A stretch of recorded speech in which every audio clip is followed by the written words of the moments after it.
আসসালামু আলাইকুম অষ্টম শ্রেণীর সুপ্রিয় শিক্ষার্থীবৃন্দ, আশা করছি তোমরা সকলে ভালো আছো। এখন শুরু করব তোমাদের জীবন ও জীবিকা বইয়ের 141 নাম্বার পৃষ্ঠা থেকে। এই ছকটি আমরা পূরণ করব। চলো শুরু করি। মূল ভিডিওতে যাওয়ার আগে আপনাদের সকলের কাছে অনুরোধ থাকবে আমাদের যে আরো অন্যান্য চ্যানেলগুলো রয়েছে ওই চ্যানেলগুলোকে সাবস্ক্রাইব করে দেওয়া।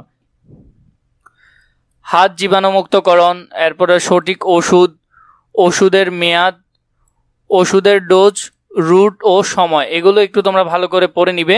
এরপর দেখো সাপ্তাহিক ওষুধ, নাম, ডোজের পরিমাণ, সময় এবং বার। প্রথমে এখানে কিছু ওষুধের নাম দেওয়া রয়েছে। ওষুধের নাম ওমিপ্রাজল প্লাস, নাপা, হিস্টাসিন, প্যারাসিটামল, একটি করে। সময় হলো 7:30 খাবারের আগে। এরপরে এখানে আরও দুটি ওষুধ দেওয়া রয়েছে, এটি একটি করে। সময় হলো 2টায়, ভরা পেটে 7 দিন খেতে হবে।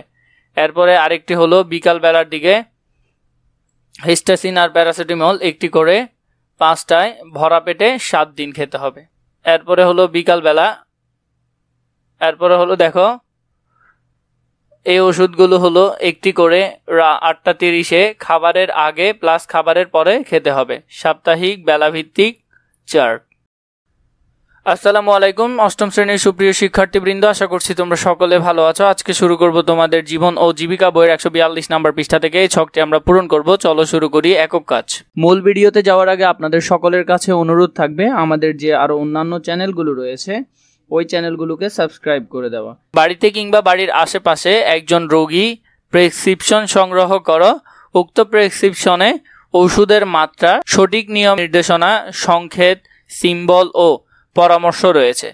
তা পড়তে পারছো কিনা যাচাই করো এবং উক্ত রোগী ব্যক্তির জন্য 1 সপ্তাহের একটি বেলাভিত্তিক চার্ট তৈরি করো। আমার কথা, কাজটি করতে গিয়ে তোমার অভিজ্ঞতা, অনুভূতিগুলো লেখো। আমার অনুভূতি, আমার তৈরিকৃত চার্ট অনুযায়ী ওষুধ সেবন করে দাদু সুস্থ হয়েছে। যদি কারো ওষুধের চার্ট তৈরি করতে হয় এভাবেই, আমি অন্যদের জন্য একটি বেলাভিত্তিক, সঠিক এবং সবলীলভাবে ওষুধের চার্ট তৈরি করতে পারবো এবং আমার বিশ্বাস তারা আমার তৈরিকৃত চার্ট অনুযায়ী ওষুধ সেবন করে উপকৃত হবে।